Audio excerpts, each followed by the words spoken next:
At ito ang kwento ng aking bagong taon. Duty na naman. Natapat na naman. Malayo sa pamilya. May ingay na dumadaan.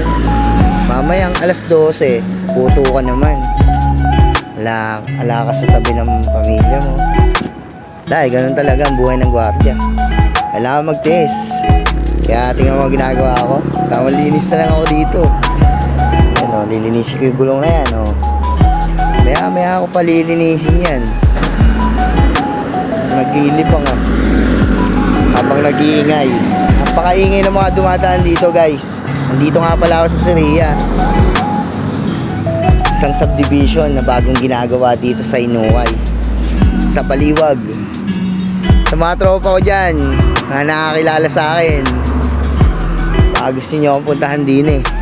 Nandito lang ako, dala nyo ako ng pagkain. Mga hinanda nyo dyan. Shoutout nga pala dyan sa mga tropa ko dyan. Aligagang, adi sa Baliwag. Shoutout sa minamahal kong asawa, si Monique. Sana mag-enjoy kayo dyan ni Hana. Kahit wala ako, mag-iingat kayo dyan. So ayun guys, ganyan ginagawa ko rito pag naiinip ako. Minsan nagro-rubing ako. Nag-iikot-ikot, nagmamasid sa mga pwedeng pumasok. Nakakainip, buhay gwardiya sa totoo lang. Pero may mga duty naman na maganda. Kapag na-duty ka sa nalilibang ka, may mga gawain.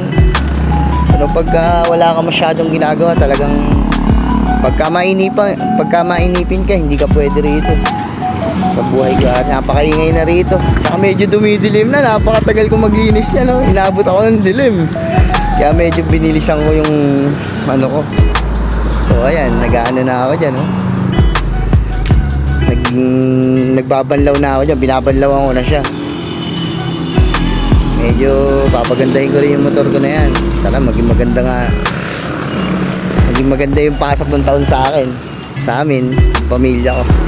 Basta ako lang. Yan. Ingat sa mga duty dyan, no? Ayan nga, darating pa yung tropa ko dyan, no? Tingnan mo. Oh, tingnan mo, kukunin ko sa cellphone na yan.